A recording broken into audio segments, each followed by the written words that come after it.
তো হঠাৎ করে কালকে রাতে যখন পত্রিকা আমরা ফাইনাল করলাম, এটা আমরা প্রেসে পাঠাইলাম। প্রেসে পাঠানোর পরে ওখান থেকে শুনলাম যে পত্রিকাটা ছাপা হবে না। কেন ছাপা হবে না? যে নিষেধ আছে, ছাপা যাবে না। তো ওটা শোনার পর থেকেই ভাবছিলাম যে দেখ, একটা মনে হয় প্রবলেম হয়েছে, হয়তো আমরা মানববন্ধন করেছি গতকালকে একটা, এই মানববন্ধনের কারণে হয়তো একটা রিয়েক্ট করছে মালিক পক্ষ বা কিছু একটা। তো সেক্ষেত্রে আমরা ওইরকম কিছু চিন্তাও করিনি। আজকে যখন দুপুরবেলা ঘুম থেকে ওঠার পরেই শুনলাম যে এই ঘটনা, তাড়াতাড়ি করে অফিসে আসলাম। অফিসে দেখেছি তালা ঝুলতেছে, নোটিশ। আমরা সবাই যারা আছি, বিভিন্ন সেক্টরের সাংবাদিক কর্মকর্তা কর্মচারী যারা আছি প্রত্যেকেই। তো এখন মূল জিনিসটা হচ্ছে আসলে আমরা আমাদের ন্যায্য একটা দাবি নিয়ে একটু কথা বলছিলাম। দীর্ঘদিন আমরা বৈষম্যের শিকার। এই বৈষম্যের শিকারের কারণে আমরা একটু কথা বলতাম, মাঝে মাঝে মিটিংয়ে কথাগুলো উত্থাপন হইতো। তখন হয়তো আমাদের বার্তা সম্পাদক বলতো যে না, বেতন বাড়ানো যাবে না, এই করা যাবে না, সেই করা যাবে না, প্রয়োজনে দরজা খোলা আছে, চলে যাও। তো এরকম অনেক সময় হয়েছে, বিভিন্ন সময়। তা আমরা এগুলি নিতে নিতে আস্তে আস্তে আস্তে ক্ষোভ জন্মাইছে। তারপরে এখন যেহেতু আমাদের সম্পাদক অ্যারেস্ট এই পট পরিবর্তনের পর থেকে, এরপরে আমরা ভাবলাম যে আমরা মালিকের কাছে আমরা আমাদের কিছু দাবি দেওয়া আছে। যেমন অষ্টম ওয়েজ বোর্ডে আমাদের বেতন দেওয়ার কথা, সেটা দিচ্ছে না। আমাদের সুযোগ সুবিধাগুলি দিচ্ছে না, আমাদের এরিয়ার দিচ্ছে না। তো সেই ক্ষেত্রে এখন দ্রব্যমূল্যের যে অবস্থা, আমরা যে রকম স্যালারি স্ট্রাকচার আছে আমাদের বর্তমানে, এটা দিয়ে আসলে অনেকেই 20 দিনের বেশি কেউ চলতে পারে না। এটা আমি হলফ করে পড়তে পারি, 2-4 জন ছাড়া।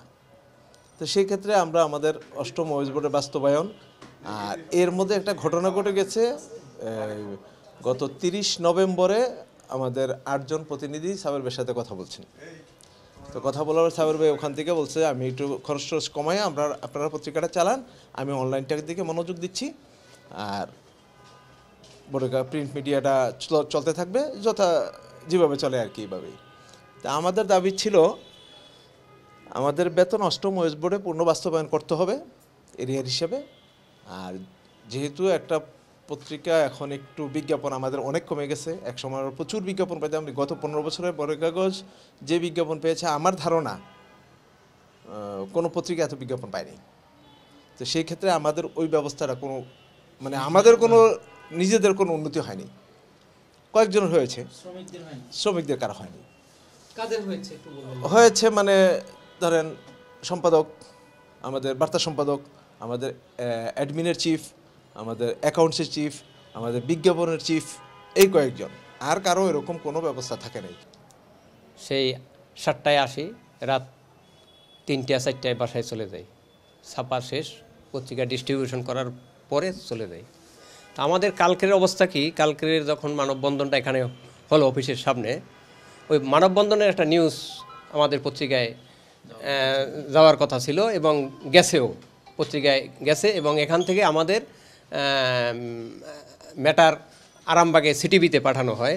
ওখানে প্লেট করে আমি ওই প্লেট নিয়ে আমাদের প্রেসে, হামরাই প্রেসে কুনিফেরা ওখানে চলে যায়, গুলশানের ওখানে।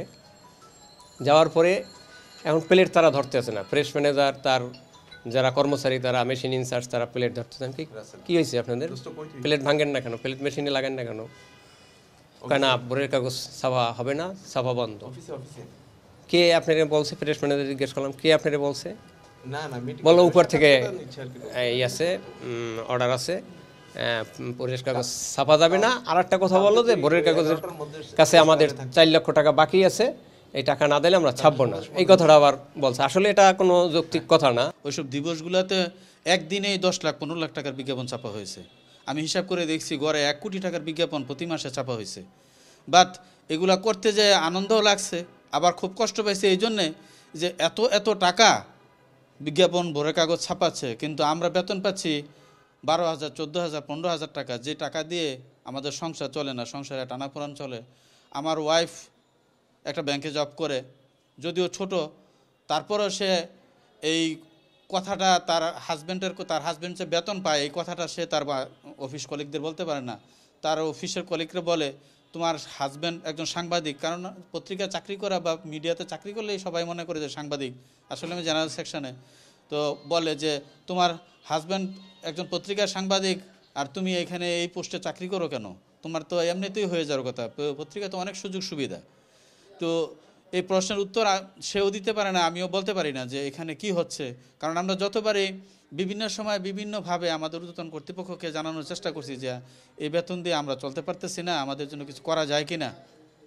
কিন্তু ওনারা বিভিন্নভাবে আমাদেরকে হচ্ছে এই দিব, এই আগামী টার্মে আবার ক্ষমতা আসলে আমরা দেব। এই কিছুদিন আগেও যখন আমাদের সম্পাদক সেক্রেটারি হয়েছে বলছে প্রেস ক্লাবের সেক্রেটারি হইলে আমি তোমাদের সুযোগ সুবিধা একটু বাড়াই দিব, আবার নতুন করে গভর্নমেন্ট যদি আওয়ামী লীগ সরকার গঠন করে তাহলে আমরা বাড়াই দেব। এই ধরনের কথা বলে বলে পিছাইছে। আবার কখনো কখনো যদি আমরা একটু সাহস করে সম্পাদকের রুমে চলে গেছি যে দাদা আমরা তো আর পারতেছি না, কি করা যায়।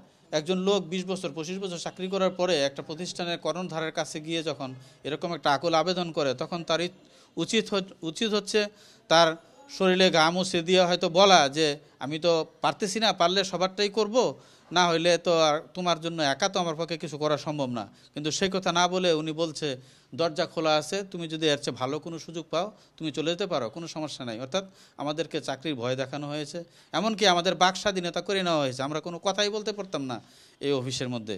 সরকার যেভাবে চালাইছে দেশ, ঠিক একইভাবে আমাদের অফিস একটা সংবাদপত্র প্রতিষ্ঠান হয়েও, আমরা একজন সংবাদপত্র প্রতিষ্ঠান হয়েও আমরা এই ইন্টারনালি আমাদের বিষয়গুলো আমরা আমাদের ঊর্ধ্বতন কর্তৃপক্ষকে আমরা বলতে পারতাম না। এটা হচ্ছে আমাদের মূল দুঃখ। আর আমাদের যে দাবি, আমরা আমাদের ঊর্ধ্বতন কর্তৃপক্ষ আমাদের যারা এখানে নেতৃত্ব দিছে আমাদের এই সাধারণ কর্মচারীদের পক্ষে, আমরা 95% লোকই আমরা এখানে 95% বৈষম্যের শিকার, 95% লোকই বৈষম্য। শুধুমাত্র ওই যে এর আগে আমাদের যে কম্পিউটার ইনচার্জ বলে গেল যে 4-5 জন লোক, এই 4-5 জন লোক ছাড়া বাকি সবাই আমরা বৈষম্য শিকার। এবং আমরা মালিকের কাছে, আমাদের এই কর্তৃপক্ষের কাছে দাবি, আমাদের এই ন্যায্য দাবি, আমাদের এই পত্রিকা বন্ধ করে দিয়েছে। আমরা কিন্তু এর জন্য প্রস্তুত ছিলাম, আমরা কিন্তু অফিস করতেই আসছি। আসার পরে আমরা শুনছি যে এই ঘটনা, এবার অনেকে আইসা নোটিশ পড়ছে, অনেকে জানতো না যে এই ঘটনা। আমরা কেউ হয়তো ফোনে হয়তো বা জানাইছে, যারা দেরি করে আসবে 4টার সময় যারা আসে রিপোর্টিং, তারা হয়তো ফোনে জানছে, কিন্তু আমার অফিস 2টায়, আমি জানতাম না। আমি আসছি দৌড়ে এবং আমি জিজ্ঞাসা করছি অফিসের পরিস্থিতি কি, হ্যাঁ আসেন, সমস্যা নাই। আসার পরে দেখি যে এই সাইনবোর্ড লাগানো এবং যে তালা ঝুলানো। আসলে আমরা কিন্তু যারা বৈষম্যের শিকার, আমরা কেউই চাই না যে প্রতিষ্ঠান বন্ধ হোক। আমরা চাইছি, কারণ যদি চাইতাম তাইলে আগেই চাইতাম। এই 15 বছর ধরে যে এত কম বেতনে চাকরি করতেছি, এত বৈষম্যের শিকার হওয়ার পরেও, এত বাক স্বাধীনতা আমাদের ক্ষুণ্ণ করার পরেও যে আমরা এখানে টিকে আছি, তার মানে কিন্তু আমরা কিন্তু আসলে অনেকটা বাধ্য হয়েই কিন্তু এখানে আছি। কারণ আমরা সংসার কীভাবে চালাবো, কী করব, দীর্ঘদিন ধরে একটা প্রতিষ্ঠান চাকরি করছি, এখন এই বয়সে আমরা কোথায় গিয়ে দাঁড়াবো, কী করব, সেজন্যই অনেকটা বাধ্য হয়ে এখানে রয়েছি। তো এখন যেহেতু প্রতিষ্ঠান তালাবদ্ধ করে দেওয়া হয়েছে উইদাউট নোটিশে, আমাদেরকে কোনো কিছু জানানো হয় নাই, আমরা দাবি করেছিলাম যে যদি আপনি প্রতিষ্ঠান চালান তাহলে 8ম ওয়েস বোর্ড অনুযায়ী, যেহেতু 8ম ওয়েস বোর্ড বাস্তবায়ন হয়েছে, আমাদের নাম ভাঙ্গিয়েই এই প্রতিষ্ঠান 8ম ওয়েস বোর্ডের সরকারের যত সুযোগ সুবিধা আছে সব নিছে। কিন্তু একদিকে সরকারের কাছে তারা প্রতারণা করছে, সরকারের সাথে প্রতারণা করছে ওয়েস বোর্ড নিয়ে, আবার অন্যদিকে অফিসের কর্মকর্তা কর্মচারীদেরকে এই ওয়েস বোর্ড না দিয়ে, বাস্তবায়ন না করে আমাদের সাথেও তারা প্রতারণা করেছে। এই জন্য আমাদের দাবি যেন আমাদের ন্যায্য হিসাব, সেটা চাকরি থাক বা না থাক, সেটা অফিস খোলা থাক কিংবা বন্ধ রাখুক, যে অবস্থায় হোক, দুটাতেই আমরা 8ম ওয়েস বোর্ডের বাস্তবায়ন চাই। এই বলে আমি আমার এই দাবি যেন আমাদের, আর যদি দাবি আদায় না হয় তাহলে আমাদের যারা নেতৃত্ব দিচ্ছে তারা ঘোষণা দিয়েছে যে আগামী 24 ঘন্টার মধ্যে যদি আমাদের এই দাবি মানে নেওয়া হয় তাহলে আমরা প্রেস ক্লাবে, আমরা আগামীকাল 11টায় প্রেস ক্লাবে আমরা সংবাদ সম্মেলন করে সমস্ত মিডিয়াকে আমাদের এই প্রতিষ্ঠানের এই যে সমস্ত কিছু সুস্পষ্টভাবে আপনাদেরকে জানানো হবে। অনেকে আমাদের এইসব বিষয় নিয়ে প্রপাগান্ডা করতেছে যে আমাদের কারণে প্রতিষ্ঠান বন্ধ হয়ে গেছে। আসলে আমরা কখনোই চাই না প্রতিষ্ঠান বন্ধ হোক, এবং আমরা এটাও চাই নাই যে এই ধরনের দাবির জন্য রাস্তায় আমরা নামি। আমরা চাইছিলাম যে আমাদের প্রতিষ্ঠানের মালিক, এত বড় একটা গ্রুপের মালিক, উনি এই সামান্য কয়টা টাকার জন্য, হ্যাঁ আমরা মালিককে 3বার চিঠি দিয়ে আমরা অবগত করছি। হ্যাঁ, এটা কর্ণফুলী গ্রুপের মালিক উনি সাবের হোসেন চৌধুরী, যিনি একজন নিট অ্যান্ড ক্লিন ইমেজের একজন রাজনীতিবিদ, প্লাস ওনাকে সবাই ভালো মানুষ জানে। আমরা ওনাকে যথেষ্ট শ্রদ্ধা করি এবং প্রতিষ্ঠানের প্রতিও আমাদের অনেক শ্রদ্ধাবোধ আছে বলেই, নাইলে একজন লোক একটা প্রতিষ্ঠানে 30 বছর 30 বছর 25 বছর একযোগ কেউ চাকরি করতে পারে না।